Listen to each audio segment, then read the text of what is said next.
Welcome everyone, this is the new video for vector integrals.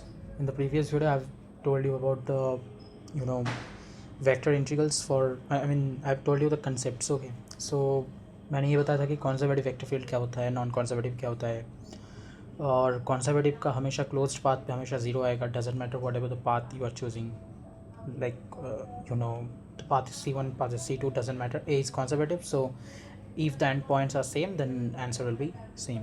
It is not valid for non-conservative vector fields. So conservative के लिए हमेशा zero होगा जो close path में होता है. ओपन पाथ में हम कुछ बोल नहीं सकते, ओपन पाथ में हम किसी भी पाथ को चेंज कर सकते हैं अगर ये कॉन्जर्वेटिव है. अब इस क्वेश्चन के सहारे मैं ये समझाने की कोशिश करूँगा कि लाइक क्वेश्चन को कैसे अप्रोच किया जा सकता है. ठीक है, तो सबसे पहले देखो क्वेश्चन आएगा कि ये क्या हो रहा है. क्वेश्चन आएगा कि ऐसा कुछ इंटीग्रल दिया है और इस इंटीग्रेशन में ये जो f है ये हमारा वेक्टर फील्ड है जो कि मैंने यहाँ पे लिखा हुआ है. ठीक है, वेक्टर फील्ड c है हमारा एक कार्व जॉइनिंग. अब इस इंटीग्रेशन को देख के ही बहुत लोग कहते हैं अरे ये तो ओपन इंटीग्रल है. इस इंटीग्रेशन के सिंबल को देख के कहते हैं कि ओपन इंटीग्रल है. नहीं, ऐसा ज़रूरी नहीं है. c के ऊपर ज़रा ध्यान दो. अगर यहाँ पे ऐसा एक सिंबल दिया होता तो 110% it is a closed line integral. क्योंकि यहाँ पे सिंबल नहीं दिया है तो हम थोड़ा सा सोचेंगे सी को देखने के लिए. मतलब सी अगर क्लोज दिया होगा तो ये क्लोज होगा, otherwise it is a open integrals. Okay, so यहाँ पे सी को ज़रा देखते हैं. सी बोला गया है कि कार्व जॉइनिंग 0,0 to 1,2. अब देखो क्या होता है कि लाइन इंटीग्रेशन में दो टाइप के क्वेश्चन होते हैं. एक है कार्व जॉइनिंग बोलेगा और दूसरा है स्ट्रेट लाइन जॉइनिंग बोलेगा. स्ट्रेट लाइन जॉइनिंग में तो इक्वेशन से हम इक्वेशन निकाल सकते हैं. दोनों पॉइंट अगर दिया है एक स्ट्रेट लाइन का तो हम बड़े आराम से इक्वेशन निकाल सकते हैं. स्लोप इंटरसेक्ट समथिंग फॉर्म ऐसा नाम है कुछ इसका, उसके सारे हम निकाल सकते हैं. यहाँ पे ना कुछ दिया नहीं है, सिर्फ बोला गया कार्व जॉइनिंग. इसका मतलब क्या, एग्जामिनर हमें ये हिंट देने की कोशिश कर रहा है कि किसी भी कार्व को ले लो आंसर सेम आएगा. अब किसी भी कार्व को ले लो आंसर सेम आएगा, इसका क्या मतलब है, जो वेक्टर फील्ड है वो एक कॉन्जर्वेटिव वेक्टर फील्ड होना चाहिए. अब देखो ऐसा मैं बोल रहा हूँ, ऐसा ज़रूरी नहीं कि ऐसा है, तो एक बार चेक कर लेते हैं. तो यहाँ पे देखो f जो दिया है इसको हमें डॉट प्रोडक्ट करना, क्रॉस प्रोडक्ट करना पड़ेगा डेल, यानी कि नैबला या डेल ऑपरेटर के साथ. यानी कि basically we have to find out the curl of f, right, and it has to be zero vector, otherwise the question is wrong, right. तो यहाँ पे देखो मैं शॉर्टकट लगा रहा हूँ. कर्ल का अगर फार्मूला पता है तो कर्ल का फार्मूला यूज़ करके देख लेना. तो यहाँ पे ये बेसिकली के कैप और वाई स्क्वायर को एक्स के रेस्पेक्ट में करेंगे तो ज़ीरो आएगा. 3xy को एक्स के रेस्पेक्ट में 3xy को वाई के रेस्पेक्ट करेंगे तो माइनस यहाँ पे 3x वाई के रेस्पेक्ट में किया है ना, तो 3x आएगा. सो देखो आंसर कुछ ऐसा आ रहा है. And if x is equals to 0, यानी कि 0,0 पॉइंट पे ये जो वेक्टर फील्ड है it is conservative vector field. ठीक है, it is a conservative vector field at 0,0. But ये इस पूरे कार्व लाइन, यानी कि मान लो ये हमारा कार्व है, इस पूरे कार्व में ये 0,0 से ये 0,0, ये पॉइंट मान लो 0,0 और ये 1,2 है. क्या है कि ये पूरे कार्व में क्या ये कंजर्वेटिव है? नो. क्या इसके पूरे फील्ड में ये कंजर्वेटिव है? नो. सो किसी पॉइंट के बेसिस में हम नहीं बता सकते, याद रखना इस चीज़ को. ठीक है, खैर जो भी हो, इसका मतलब है कि इसका नल वेक्टर नहीं आ रहा, मतलब जो हमारा कर्ल है उसका आंसर नल वेक्टर नहीं आ रहा है. हाँ, किसी पर्टिकुलर पॉइंट के लिए आ रहा है लेकिन हम उसे क्यों देखें. ठीक है, तो यहाँ पे ज़्यादा कुछ सोचना नहीं है. यहाँ पे बस देखो, यहाँ पे इसका मतलब है कि f जो है वो एक कॉन्जर्वेटिव वेक्टर फील्ड नहीं है, यानी कि हम अपने मर्ज़ी से कार्व चूज़ नहीं कर सकते. इसका मतलब एग्जामिनर हमें कार्व डेफिनेटली देगा, यानी कि ये क्वेश्चन रॉन्ग फ्रेम किया गया है. क्वेश्चन में कार्व देना चाहिए था. अब देखो इस क्वेश्चन को थोड़ा सा मॉडिफाई करके मैं ये लिखता हूँ कि कार्व का जो इक्वेशन है मान लो वो y इक्वल्स टू 2x² है, मान लेते हैं ऐसे. ये 2x², ओके फाइन, 2x² ही लेते. ओके, अब देखो इसे कैसे सॉल्व करें. ये हमारा कार्व का इक्वेशन है. ठीक है, सबसे पहला काम ये होगा कि तुम इस कार्व को प्लॉट कर दो.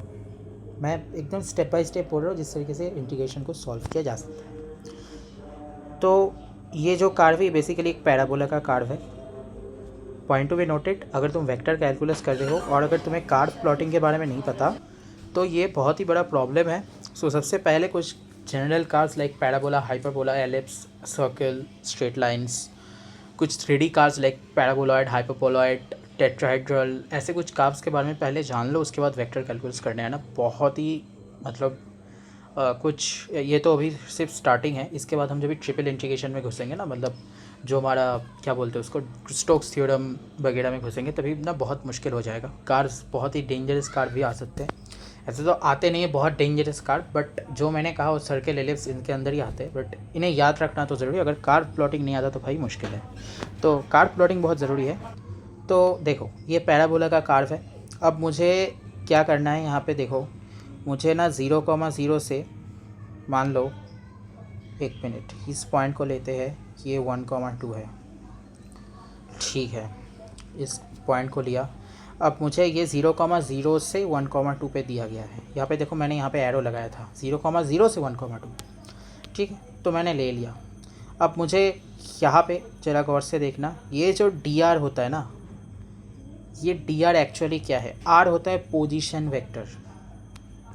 क्योंकि मैं यहाँ पे एक्स वाई प्लेन में ऑपरेट कर रहा हूँ, इसलिए r का value x i cap plus Y j cap होगा। मैं पूरा कंसेप्चुअली इस जगह को दिखा रहा हूँ, मैं डायरेक्ट लिख सकता हूँ डी आर का एक्चुअल एक्सप्रेशन क्या होगा। बस इसको याद रखना कि कभी कभी मिस्टेक हो जाता है, या फिर कभी कभी ये डी आर वेक्टर नहीं देता, बोलता है कि आर ये है, बताओ क्या होगा। तो कंसेप्चुअली याद रखना इस जगह को, ठीक है।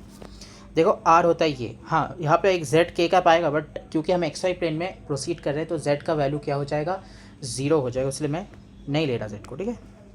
अब देखो अगर मैंने डी आर वेक्टर को निकाला तो मुझे क्या मिलता है, d x i cap plus d y j cap. Very simple, right, very simple, it is very simple. Okay, अब यहाँ पे देखो एफ वेक्टर पता है हमें, क्या हम एफ वेक्टर के साथ इस वेक्टर को डॉट कर सकते हैं। आई कैप है, जे कैप और जे कैप ही है, तो हम आराम से इस वेक्टर को डॉट प्रोडक्ट के सहारे कुछ स्केलर टाइप का फंक्शन हम निकाल सकते हैं। यहाँ पे देखो मैं यहाँ पे डायरेक्ट कर रहा हूँ, देखो dx के साथ 3xy को डॉट करेंगे, सॉरी 3xy को मल्टीप्लाई करेंगे तो 3xy dx आएगा, ठीक है। माइनस वाई स्क्वायर के साथ हम dy को डॉट कर रहे हैं, तो देखो वाई स्क्वायर ये आया dy। अब सबसे ज़रूरी चीज़ यहाँ से शुरू होता है कि हम इसको कैसे सॉल्व करें, इसके बाद कैसे सॉल्व करें।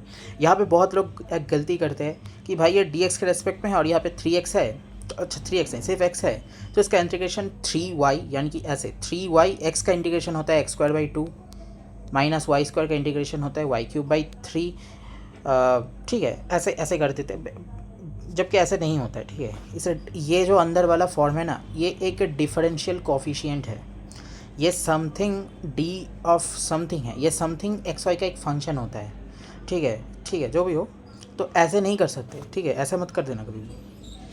तो ये ना बहुत लोग गलती कर देते हैं, तो मैंने बता दिया यहाँ पे ये गलती कभी मत करना।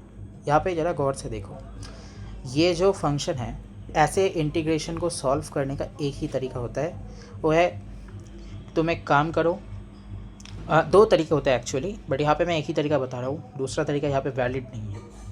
एक ही तरीका है, वो है कि एक्स वाई को किसी सिंगल वेरिएबल में कन्वर्ट कर दो। अब मुझे ना एक रिलेशन पता है एक्स वाई के बीच में, जो कि ये बोल रहा है कि y = 2x² है, ठीक है। तो मैं यहाँ पे y को रिप्लेस कर सकता हूँ, बड़े आराम से रिप्लेस किया जा सकता है। लेकिन हाँ, यहाँ पे और एक चीज़, तुम चाहो तो एक्स वाई को डायरेक्ट पैराबोला के क्या बोलते हैं उसको, पेरीमीटर जो फॉर्म होता है ना, पेरीमेट्रिक फॉर्म टी से जो होता है, उसमें भी रिप्लेस कर सकते हो, इट्स योर चॉइस। बट क्या है कि हम थोड़ा सा सिंपल तरीके से इस क्वेश्चन को प्रोसीड कर रहे हैं, तो सिंपल तरीके से ही देखते हैं। y = 2x² है, तो इसीलिए मैं इसे थोड़ा सा सिंपल रखने की कोशिश करूँगा, पेरीमेट्रिक फॉर्म जो कहते हैं उसे मैं यूज़ नहीं करूँगा। सो ये 3x है, y का वैल्यू 2x² है, ठीक है, 2x², ये आ गया dx माइनस y² यानी कि 4x⁴। अब बड़े आराम से देखना dy का वैल्यू क्या है, यहाँ से dy निकालते हैं तो ये 4x आएगा, ठीक है, विथ अ dx। सो यहाँ पे आया 4x dx, ठीक है, ओके, इंटीग्रेशन आया। अब मुझे ना यहाँ पे ये इंडेफिनेट इंटीग्रल दिखाना पड़ रहा है, इसके अगले वाले 9 पे मैं इसका लिमिट बैठाऊँगा। थोड़ा सा सिंप्लीफाई करते हैं इस क्वेश्चन को। देखो 6x³ माइनस ये होगा 16x⁵ राइट होल dx। अब बताओ मैं यहाँ पे किसका इंटीग्रेशन कर रहा हूँ, x का। इस कार्व को देख के बताना कि x का लिमिट बताओ। यहाँ पे x का लिमिट 1,2 मतलब 1,0 ये वाला पॉइंट x का, x 0 से 1 की ओर जा रहा है, तो अपर लिमिट क्या है 1 है, लोअर लिमिट 0। सो x का लिमिट क्या हो गया 0 से 1। अब इसे नॉर्मल इस इंटीग्रेशन को मतलब क्लास 11 का बच्चा भी सॉल्व कर पाएगा ना। तो ये बहुत ही सिंपल इंटीग्रेशन बन गया है। अब देखो 6x⁴/4 माइनस ये 16 ये होगा x⁶/6।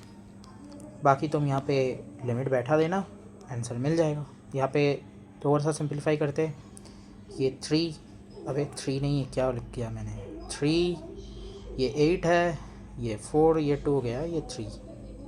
अब देखो ये 3/2 है, x का वैल्यू मैं 1 डायरेक्ट पुट कर रहा हूँ, ये 3/2 है। पता नहीं कभी कभी क्या हो जाता है 3/2, ये -8/3, क्योंकि मैं डायरेक्ट लिमिट पुट करो। देखो 1 पुट करेंगे तो 1⁴ और 1⁶ कोई वैल्यू 1 ही हो जाता है, 0 पुट करने का कोई मतलब नहीं है, 0 हो जाएगा। तो बाकी यहाँ से इसका वैल्यू कितना हो जाएगा, ये 6 है, ये 7 हो जाएगा, ये -7/6 शायद आंसर है। एक बार कैलकुलेशन चेक कर लियो कैलकुलेटर का इस्तेमाल करके। तो ये हमारा फाइनल आंसर है, ठीक है, ये हमारा फाइनल आंसर है। क्वेश्चन अगर समझ आया होगा तो इसके सिमिलर टाइप ऑफ क्वेश्चंस को भी सॉल्व कर पाओगे। तो मैं इसी क्वेश्चन को थोड़ा सा डिफरेंट तरीके से लेता हूँ। यहाँ पे मैं कार्व को लूँगा, अरे ये क्या हो गया, कार्व को लूँगा मैं y = x, यानी कि ये क्या है, एक स्ट्रेट लाइन है। स्ट्रेट लाइन में कुछ सोचना नहीं है, स्ट्रेट लाइन तो स्ट्रेट लाइन होता है, प्लॉट करूँ या ना करूँ सेम ही है, फिर भी प्लॉट कर देते हैं इसको।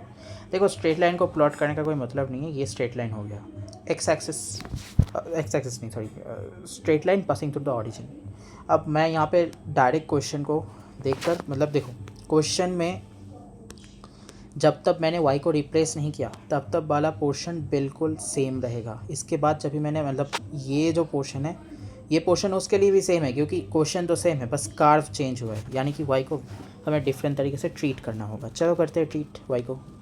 देखो 3xy, अबे ये क्या हो रहा है, 3x, y का वैल्यू है x माइनस y² का वैल्यू है x²। और देखो मैंने dx को पूरी तरीके से बाहर रख दिया है, एक्चुअली कॉमन नहीं है, मैंने बस ऐसे लिखा है, कॉमन टर्मन नहीं होता है, dx कॉमन नहीं जाता। यहाँ पे फिर से x का लिमिट 0 से 1 तक है। ये देखो ये 3x² - x² यानी कि 2x², 2x² का हो जाएगा 2x³ 3। और यहाँ पे लिमिट बैठाती हो, लिमिट बैठाने से 2/3 आंसर आ जाएगा। एक मिनट, नहीं शायद कुछ गलत हुआ है क्या यहाँ पे। अच्छा यहाँ पे ना y = 2x वाला जो, सॉरी y = 2x होगा, एक गलती हो गई यहाँ पे मुझसे। गलती ये है कि y = 2x इसलिए होगा क्योंकि y = x वाला लाइन ना 1,2 से पास ही नहीं करेगा, ठीक है। सो y = 2x होगा, यानी कि यहाँ पे ना ये 8x² हो जाएगा। क्यों, y² हो जाएगा 4x², और dx के लिए हमें एक और 2 मल्टीप्लाई करना पड़ेगा। बेसिकली dy हो जाएगा हमारा 2dx, है ना, ये 2 और वो 4x² मिला के 8x²। सो यहाँ से ना थोड़ा सा मतलब माइनस समथिंग 2/3 आ रहा है शायद आंसर, -2/3 आ रहा है, वेट, हाँ -2/3, ठीक है। तो देखो अबे ये क्या हो रहा है, हाँ तो -2/3 आएगा। एक बार कैलकुलेशन कर लेना खुद, क्योंकि कैलकुलेशन खुद करना ज़्यादा अच्छा होता है। देखो यहाँ से माइनस क्या होगा, ये -5x² होगा, बाकी तो कैलकुलेशन है, कर लेना तो ठीक है। इसके बाद देखो अब मैंने ना यहाँ पे लाइन इंटीग्रेशन को कवर करा है। लाइन इंटीग्रेशन क्या होता है ये तो समझ आया, लेकिन क्लोज लाइन इंटीग्रेशन क्या होता है, क्लोज लाइन इंटीग्रेशन को सॉल्व कैसे किया जाता है, ठीक है, यही अब मैं बताने वाला हूँ। तो ये वीडियो थोड़ा सा लेंदी हो जाएगा, इसीलिए तैयार रहना, ठीक है। अब एक बात समझो, ओपन लाइन इंटीग्रेशन को समझाने के लिए जो चीज़ बहुत ही ज़्यादा ज़रूरी है वो है एरिया वेक्टर। एरिया वेक्टर का डायरेक्शन निकालना। एरिया वेक्टर का डायरेक्शन कैसे निकालते हैं ये मैं जस्ट 4 स्टेप में बता रहा हूँ। पहले तो देखो, ये एक मान लो कोई सरफेस है, ठीक है। इस सरफेस का एरिया वेक्टर क्यों? क्योंकि हम प्रैक्टिकल वर्ल्ड में जिन सरफेसों को लेके काम करते हैं वो सरफेस एक्चुअली में एक्सटेंड होते हैं या क्या बोलते हैं उसको, कंप्रेस होते हैं, ठीक है। तो उस सरफेस का ना एरिया एक वेक्टर होता है। अब ये एरिया वेक्टर हमेशा उस सरफेस का ना परपेंडिकुलर एक्ट करता है। इस सरफेस का परपेंडिकुलर दोनों साइड में, एक है सामने के साइड में, एक है पीछे के साइड में। मान लेते हैं सामने का साइड वाला ए कैप एस है। अब ये ना मैंने डायरेक्शन लिया, उसके लिए कैप लगाया है। अगर तुम्हें डायरेक्शन नहीं डायरेक्ट वेक्टर लिखना है तो एस वेक्टर लिख दो। मैंने सिर्फ यूनिट वेक्टर के लिए बोला है। यूनिट वेक्टर को कैप से रिप्रेजेंट करते हैं, ना कि वेक्टर सिंबल से। ऐसे ही ये वाला जो पोर्शन है ये हो जाएगा माइनस ए कैप एस, ठीक है। अब बाय डिफ़ॉल्ट हमेशा मैं पॉजिटिव लेता हूँ अगर ये मेंशन नहीं है। अब आते हैं एक सरफेस, ये तो हो गया एक सरफेस। अब क्या होता है कि कभी कभी मैंने पिछले वीडियो में बताया था कि ओरिएंटेड सरफेस के बारे में थोड़ा बहुत सा बताया था कि ओरिएंटेड सरफेस क्या होता है। डायरेक्शन दिया होता है कि तुम्हें एक पॉइंट से दूसरे पॉइंट पे जाने के लिए यही पाथ तुम्हें फॉलो करना होगा, इसके अलावा कोई पाथ तुम्हारे पास नहीं है, तुम्हें यही पाथ तुम्हें फॉलो करना होगा। तो ओरिएंटेड सरफेस मान लो ये गया, ये क्लॉकवाइज ओरिएंटेड है। अब क्या है कि तुम अपना राइट हैंड कर्ल रूल को सबको पता ही होता है, राइट हैंड कर्ल रूल लगाओ। यहाँ पे देखना जो तुम्हारा थंब का डायरेक्शन होगा ना वो डाउनवर्ड होगा, यानी कि यहाँ पे कुछ ऐसे टाइप का, मैं z लिख रहा हूँ क्योंकि ये z कैप के डायरेक्शन में, ये एक्स वाई प्लेन में ले रहा हूँ, इसलिए z cap minus z cap के डायरेक्शन में ये आ जाएगा, ठीक है। अगर ये उल्टा होता, मतलब क्लॉकवाइज नहीं एंटी क्लॉकवाइज डायरेक्शन में होता, तो एंटी क्लॉकवाइज डायरेक्शन में अगर ये होता तो फिर से राइट हैंड कर्ल रूल लगाते या ग्रिप रूल जो भी कह सकते हो, फिर से तुम्हारा थंब जो है इस बार अपवर्ड शो करते, यानी कि इस बार ये एजेड पॉजिटिव कैप होता, ठीक है। तो ये तो समझ गए। ये होता है हमारा सरफेस वेक्टर किसके लिए, जब हम 2D शेप पे देख रहे हैं, ठीक है। अब देखो 3D के लिए भी होता है, और एक स्पेशल केस बता रहा हूँ। अगर तुम्हारे पास कोई बहुत ही कॉम्प्लिकेटेड सा सरफेस आ जाए, तो मैंने बताया था कि ग्रेडियंट वाले लेक्चर में मैंने ये बताया था कि ग्रेडियंट होता क्या है, किसी भी सरफेस का परपेंडिकुलर वेक्टर होता है एक्चुअली। और हाँ, वो सरफेस के रेट ऑफ चेंज को शो तो करता है, लेकिन वो परपेंडिकुलर वेक्टर भी होता है। अब एक बात बताओ, एक सरफेस है जिसके ऊपर 2 परपेंडिकुलर्स है, मान लेते हैं। ये तो कुछ और ही हो गया।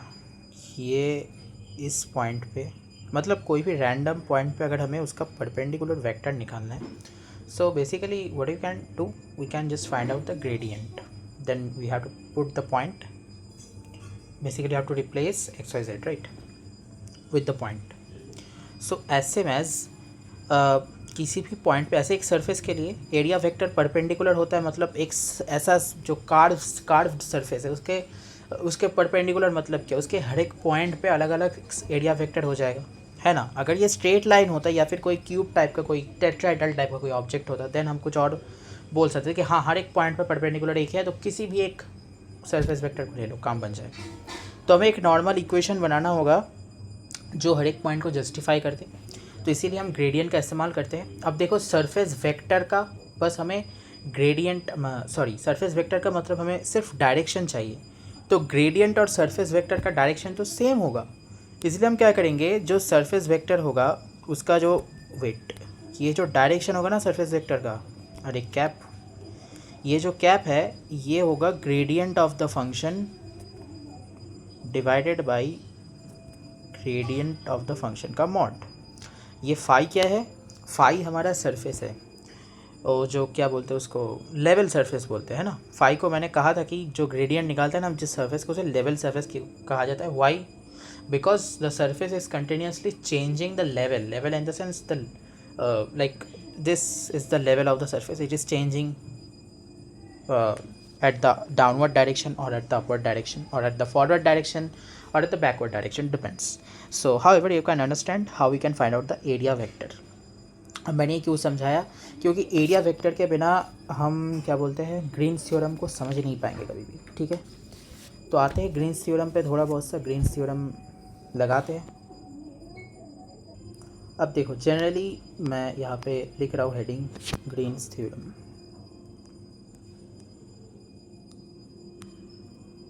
ठीक है। तो हमारा जो ग्रीन्स थ्योरम है वो कब यूज़ किया जाता है? क्लोज्ड लाइन इंटीग्रल पे ही ग्रीन्स थ्योरम यूज़ किया जाता है, otherwise we will not use Green's theorem.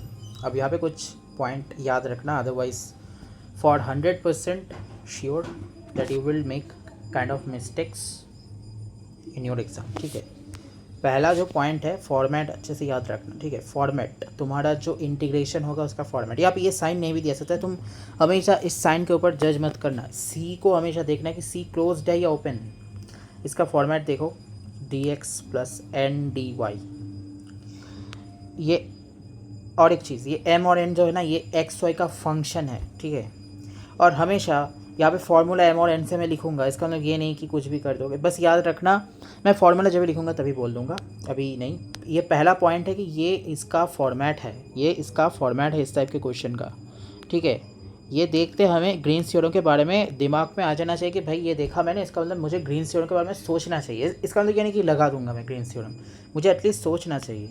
जो सेकेंड पॉइंट है वो याद रखना, क्लोज इंटीग्रल तो मैंने पहले ही बोल दिया। जो सेकेंड पॉइंट है वह है कि जो m है और n है, it has to be continuous and has to be differentiable in C. यानी कि अगर इसका कोई नॉन डिफरेंशिएबल या फिर नॉन कंटिन्यूस यानी कि डिसकंटिन्यूस कोई पॉइंट हुआ, लेट्स से 0,0, ये अगर सी के अंदर नहीं है तो फिर ठीक है। मुझे बस इतना जानना है कि ये m और n जो है, क्या ये सी के अंदर डिसकंटिन्यूस है? अगर है तो ग्रीन्स थ्योरम अप्लाई नहीं कर सकते, अगर नहीं है तो ठीक है, ग्रीन्स थ्योरम अप्लाई हो जाएगा। अब हम ये कैसे चेक करें, क्योंकि हमें एक रैंडम फंक्शन देगा, हमें ये नहीं देगा कि ये फंक्शन इस पॉइंट पर डिफरेंट। कैसे कि हम जो मैथ्स 1 और मैथ्स 2 में करके आए थे कि फंक्शन दिया होता था, इस पॉइंट पे इसका डिफरेंशियबिलिटी टेस्ट करो, इस पॉइंट पे इसका कंटिन्यूटी टेस्ट करो। तो यहाँ पे ना ऐसा कुछ तो नहीं होगा, तो हम कैसे समझेंगे कि function given function is continuous और डिसकंटिन्यूस और डिफरेंशिएबल और not differentiable? How we can understand? Just check this. अगर ये कोई 1/0 वाला फॉर्मेट दे रहा है, मतलब मान लो कि फंक्शन x/x³ + y³ जैसा कुछ है, मतलब m का वैल्यू मान लेते, तो ये ना, ये नीचे वाला जो फंक्शन है ना, ये ना 0 तो दे ही सकता है। x³ + y³ अगर 0 हो जाए, कब 0 होगा ये? जब y और x दोनों के दोनों 0 हो जाएंगे। यानी कि इससे पता चला ये 0,0 पे ना, ये बंदा, ये जो फंक्शन है ना, ये फंक्शन काइंड ऑफ इन्फिनिटी को अप्रोच कर रहा है, तो ये ना नहीं होगा। तो इसका मतलब कंटिन्यूस तो ये नहीं है ये फंक्शन। तो ऐसे ना चेक कर लेना कि जो डिनोमिनेटर, अगर ये कोई, और एक चीज़, अगर m और n किसी टाइप का साइनोसॉइडल फंक्शन, याद रखो बस इस चीज़ को, रट लेना, मतलब सिंपल चीज़ है, रटने की कोई ज़रूरत नहीं है। साइनोसॉइडल फंक्शन कोई एक्सपोनेंशियल फंक्शन हो या फिर कोई पॉलिनोमियल फंक्शन हो, तो इन तीनों के लिए हमें चेक करने की ज़रूरत तो नहीं पड़ती है, क्योंकि ये तीनों के तीनों -∞ से इन्फिनिटी तक हर एक पॉसिबल वैल्यू के लिए, x के हर एक पॉसिबल वैल्यू के लिए रियल डोमेन पे, ठीक है, रियल डोमेन पे तो ये सारे के सारे फंक्शन हमारे क्या बोलते हैं, डिफरेंशिएबल है, कंटिन्यूस भी है। लेकिन अगर कोई rational function like a/b, a is also a variable, b is also a variable, in that case you have to check that if b is 0 for any real values and if the value is existing inside the domain, let's say c is the domain which is given by the integral, so in that case be careful, वो वहाँ पे Green's theorem apply नहीं होगा। ठीक है, मतलब मान लो कि हमारा यहाँ पे जैसे 0,0 है सी के अंदर, मतलब कोई x0, y0 वाला पॉइंट आएगा। ठीक है, x0, y0 वाला पॉइंट आएगा, ये पॉइंट अगर सी के अंदर है तो भाई ग्रीन्स थ्योरम अप्लाई नहीं किया जा सकता, ये बात हमेशा याद रखना। अब आते हैं फार्मूला में। देखो इन जनरली ना ग्रीन्स थ्योरम का हमें एक ही फार्मूला पढ़ाया जाता है, मैं ना यहाँ पे 2 फार्मूले बता रहा हूँ। कंसेप्चुअली कभी भी कोई कंसेप्चुअली मिस्टेक नहीं होना चाहिए। ठीक है, देखो दोनों के दोनों फार्मूला सेम ही है, बस एक प्लस माइनस का डिफरेंस है, याद रखना। देखो कैसे ग्रीन्स थ्योरम को लिखोगे। अच्छा, पहले मैं इसे लिखता हूँ, ये मान लो हमारा इंटीग्रेशन है m/dx + n/dy। इसे हम दोनों टाइप से देखेंगे। एक है, देखो जो हमारा ग्रीन्स थ्योरम है, इसे मैंने कहा कि क्लोज्ड पाथ में होगा, ये कोई सर्कल नहीं, बस मैंने क्लोज्ड पाथ लिया है यहाँ पे। ठीक है, अब क्लोज पाथ मतलब फॉर डेफिनेट हम लाइन इंटीग्रेशन कर रहे हैं वेक्टर कैलकुलस में, इसका मतलब ये ओरिएंटेड सरफेस होगा, मतलब ओरिएंटेड लाइन होगा। एक पॉइंट से दूसरे पॉइंट तक जाने के लिए कौन सा पाथ फॉलो करना है, ये पूरी तरीके से मतलब मैंशनड होगा, हम खुद के बेसिस में पाथ चूज़ नहीं कर सकते।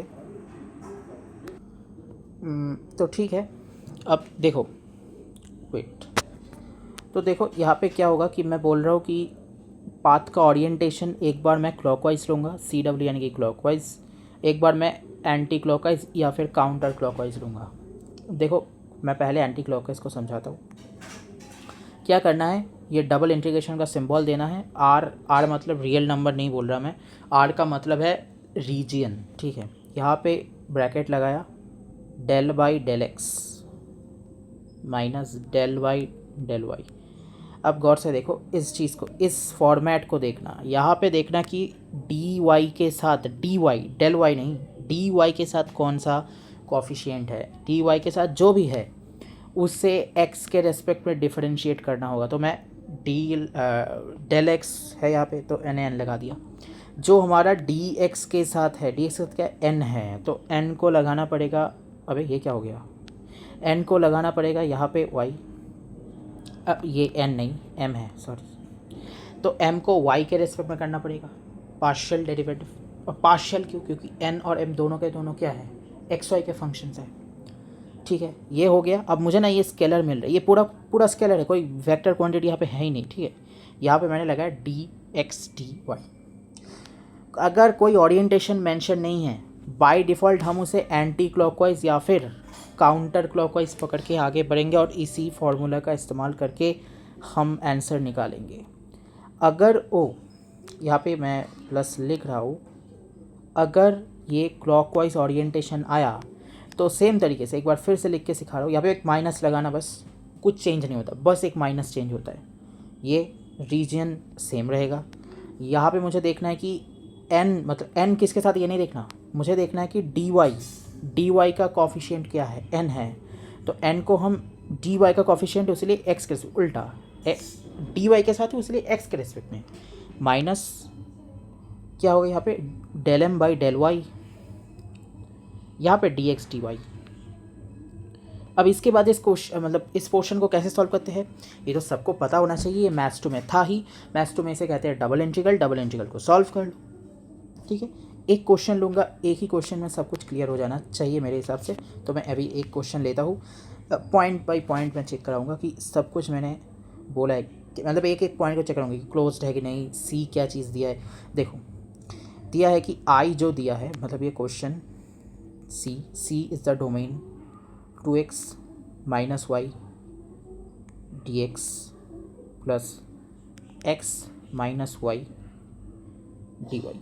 हमेशा मैंने जो ये कहा ना कि n किस डी वाई का कॉफिशिएंट क्या है, n है तो n को एक्सटेंशन क्या, कभी भी ये पहले क्या होता है कि कभी कभी एग्जामिनर डी वाई को पहले दे देता है, डी वाई डी एक्स लिख देता है, वो यहाँ पे n दे देता है, यहाँ पे m दे देता है, तभी लोग ना गलती कर देते हैं। तभी ना ये del n by del x नहीं होगा, क्योंकि यहाँ पे n तो x के साथ है, n अगर x के साथ है तो n को y के रेस्पेक्ट में डिफरेंशिएट करना होगा, फिर पार्शियल डिफरेंशिएशन है ना।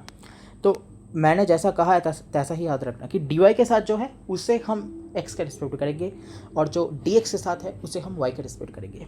अब यहाँ पे मुझे c मेंशनड है, c का मैं डायरेक्ट जो लाइन है उसका इक्वेशन लिख रहा हूँ, x square plus y square equals to 9। बताओ ये क्या है, ये सबको पता होगा ये क्या चीज़ है, ये क्या है, ये सर्कल का इक्वेशन है। तो यहाँ पे मैं एक सर्कल बना रहा हूँ, चलो देखते हैं सर्कल बना पाता हूँ कि नहीं। बहुत ही बेकार सर्कल बनाया मैंने। देखो यहाँ पे ना मुझे मान लो कि मैं समझाने के लिए क्लॉकवाइज डायरेक्शन ले रहा हूँ, जनरली एग्जाम में मेंशनड होता नहीं है तो एंटी क्लॉकवाइज ही हम ले लेते हैं, बट अगर मेंशन हुआ तो बी केयरफुल, मैं नेगेटिव पड़ेगा वहाँ पे एक, ठीक है। क्लॉकवाइज यानी कि कौन सा डायरेक्शन, ये वाला डायरेक्शन ही क्लॉकवाइज होता होगा मेरे हिसाब से, ठीक है। चलो कोई बात नहीं, क्वेश्चन को आते हैं।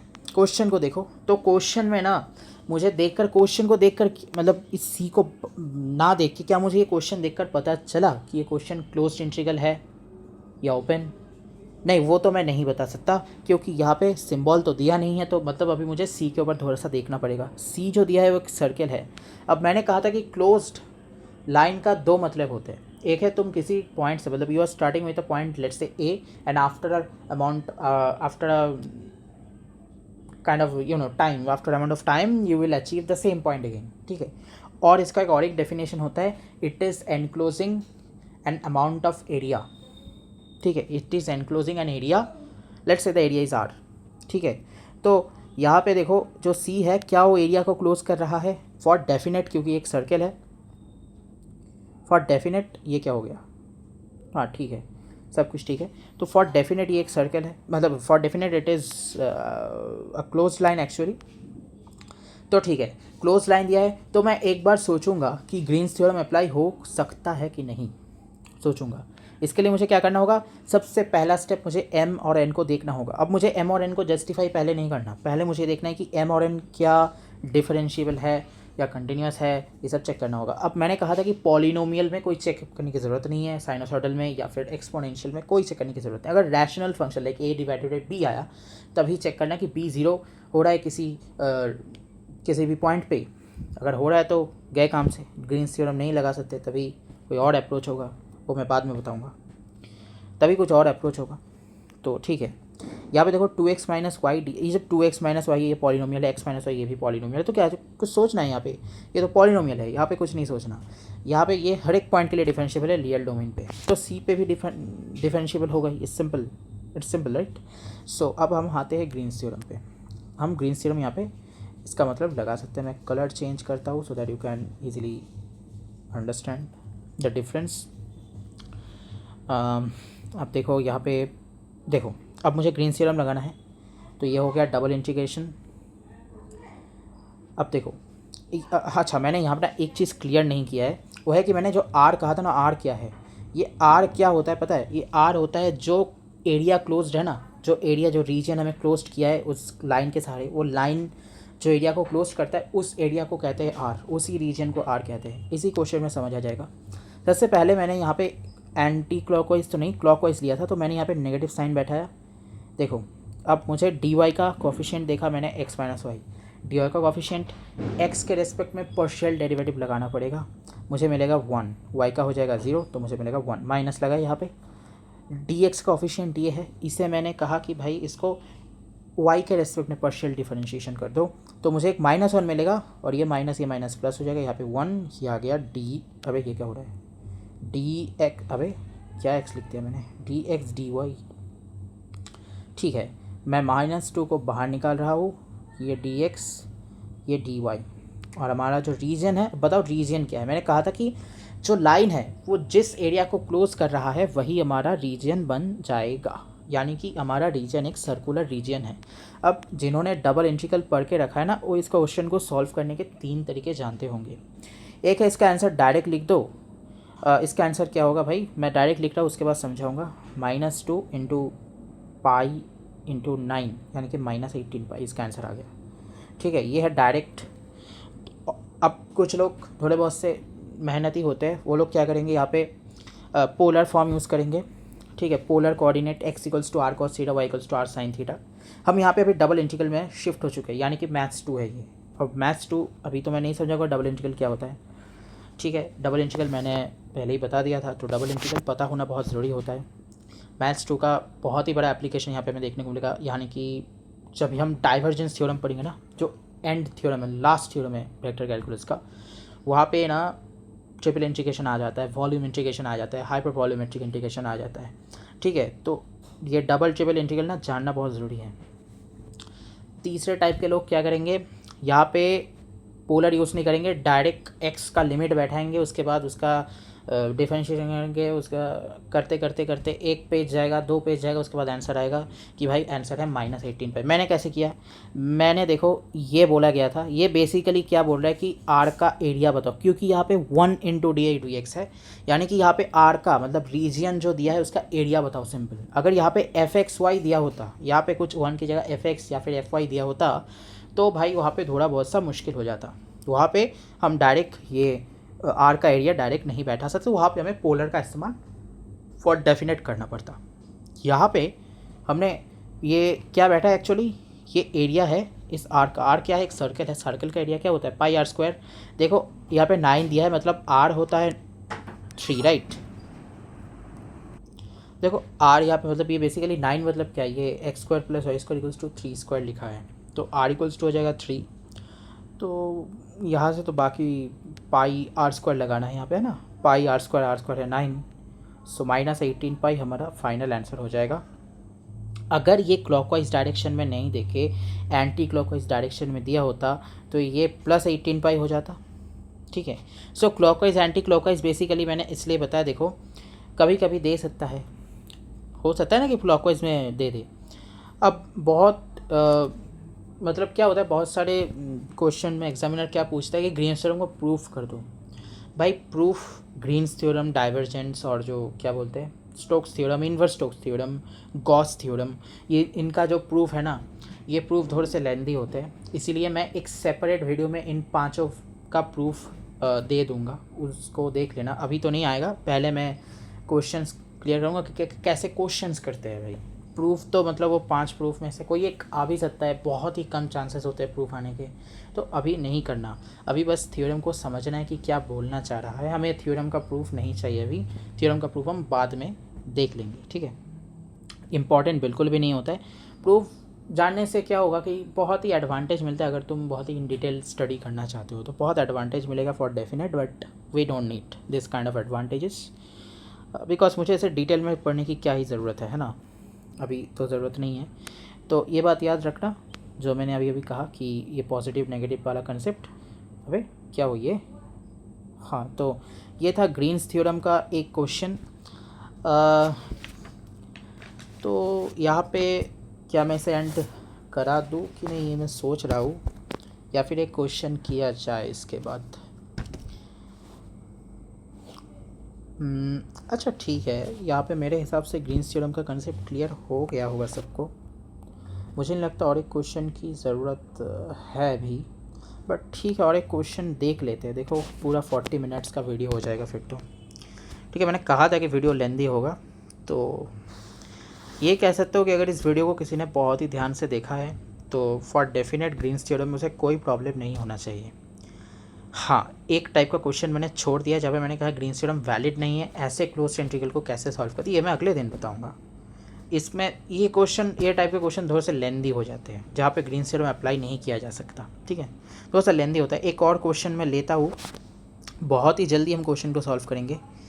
दिया गया है कि f जो है वो कुछ 2x - 3y आई cap plus 3x plus 4y अच्छा सॉरी एक गलती हो गई, क्वेश्चन एक्चुअली यहाँ पे आई कैप दिया है, यहाँ पे जे कैप दिया है, सॉरी यहाँ पे जे कैप, यहाँ पे आई कैप दिया। अब देखो इस क्वेश्चन को ना देखते ही बहुत लोग गलत कर देंगे। इस इंटीग्रेशन को लोग क्या करेंगे कि यहाँ पे पहले 2xy 3y के साथ dx को लगा देंगे, नहीं लगा सकते, पहले जे कैप है तो इसके साथ dy लगेगा ना। तो ना ये जो वेक्टर है ना, ये मतलब एग्जामिनर बेसिकली थोड़ा सा बदमाश एग्जामिनर होता है, तो ऐसे ही करते हैं कि पहले जे कैप देते हैं फिर आई कैप देते हैं, पता नहीं क्यों, मतलब ये सब प्रॉब्लम क्यों करते हैं मुझे भी नहीं पता, ठीक है। कुछ मतलब क्या ही कर सकते हैं, आप ज़रा ध्यान से करना, ठीक है। जब तुम स्टार्टिंग करो, देखो ग्रीन्स थ्योरम सभी लोग लगा पाएंगे, ग्रीन्स थ्योरम के बाद आंसर सभी लोग निकाल पाएंगे डबल इंटीग्रल के, बट स्टार्टिंग में ना वो गलती हो जाए, जैसे कि यहाँ पे गलती हो सकता था, मैंने बता दिया उसलिए गलती नहीं हुआ। बहुत लोग यहाँ पे गलती करते हैं, या इसके साथ dx लगा देते, dl या फिर dr जो भी फैक्टर है उसका जब डॉट प्रोडक्ट लगाएंगे, जबकि यहाँ पे जे कैप है तो इसके साथ जे कैप वाला कॉम्पोनेंट लगेगा जो कि dy है एक्चुअली। तो देखो ये 3x प्लस 4y, इसके साथ हम लगाएंगे dx को, प्लस लगाया, यहाँ पे आएगा क्या आएगा 2x - 3y इंटू आएगा क्या dy। अब देखो यहाँ पे ना मैं डायरेक्ट बता रहा हूँ, यहाँ पे मैं क्वेश्चन को डायरेक्ट लिख नहीं रहा, यहाँ पे बोला गया कि सी एक सर्कल है, ठीक है, और सर्कल का जो रेडियस है वो कुछ काइंड ऑफ 4 है, रेडियस नहीं सॉरी, सर्कल का रेडियस 2 है, ठीक है, आर जो है 2 है, मैं डायरेक्ट बता रहा हूँ, यहाँ पे क्वेश्चन में नहीं लिख रहा, बस एफ लिखा मैंने। तो इसे ना देखते समझ आएगा भाई यहाँ पे ग्रीन्स थ्योरम अप्लाई किया जा सकता है, क्योंकि ये भी हमारा एक पॉलिनोमियल है तो ये डिफरेंशिएबल भी होगा। चलो देखते हैं। तो डी वाई के साथ जो है उसके हम करेंगे एक्स के रेस्पेक्ट में आएगा 2, माइनस लगाया, ये क्लॉकवाइज है या एंटी क्लॉकवाइज वो तो नहीं बोला गया है, मैं क्या करूँगा बाय डिफ़ॉल्ट एंटी क्लॉकवाइज पकड़ के आगे बढ़ूँगा, क्योंकि नहीं बोला जा रहा तो एंटी क्लॉकवाइज यानी कि पॉजिटिव को पकड़ के आगे बढ़ते हैं, ठीक है। जैसे कि मैंने एरिया वेक्टर में बताया था, यहाँ पे क्या करेंगे, देखो इसे करेंगे हम 3x प्लस 4y को 4 के सॉरी y के रेस्पेक्ट में 4 आएगा, एक माइनस है यहाँ पे आएगा dx dy। देखो बहुत तेज़ी से इसे सॉल्व करते हैं, यहाँ पे डबल इंटीग्रल लगाया मैंने -2। अब ये जो रीजन है ये क्या रीजन है भाई, ये रीजन जो दिया है ये तो एक सर्कल है और यहाँ पे कोई फंक्शन भी नहीं है, तो यहाँ पे बेसिकली सर्कल का एरिया ही तो पूछा है रीजन में। तो -2 इंटू क्या होगा, pi into r square, r का वैल्यू 2 है, 2 स्क्वायर यानी कि मुझे मिल जाएगा -8 पाई। ठीक है, बहुत तेज़ी से इस क्वेश्चन को मैंने सॉल्व किया, तो मेरे हिसाब से आंसर तो सही है। तो देखो क्वेश्चंस इतने छोटे बहुत से तो क्वेश्चंस नहीं आएंगे, कभी कभी क्या होगा कि जो फंक्शन होगा बहुत ही कॉम्प्लिकेटेड सा फंक्शन देगा, उसको डॉट प्रोडक्ट मारने के बाद उसको डिफरेंशिएशन करने के बाद थोड़ा बहुत सा टाइम जाएगा, तो बी केयरफुल। यहाँ पे मैंने बहुत ही छोटे छोटे क्वेश्चंस लिए हैं। ये क्वेश्चन तो छोटा था, ये क्वेश्चन भी छोटा ही था एक्चुअली, खैर जो भी हो। तो समझ गए होंगे कि क्वेश्चंस कैसे अप्लाई किया जाता है।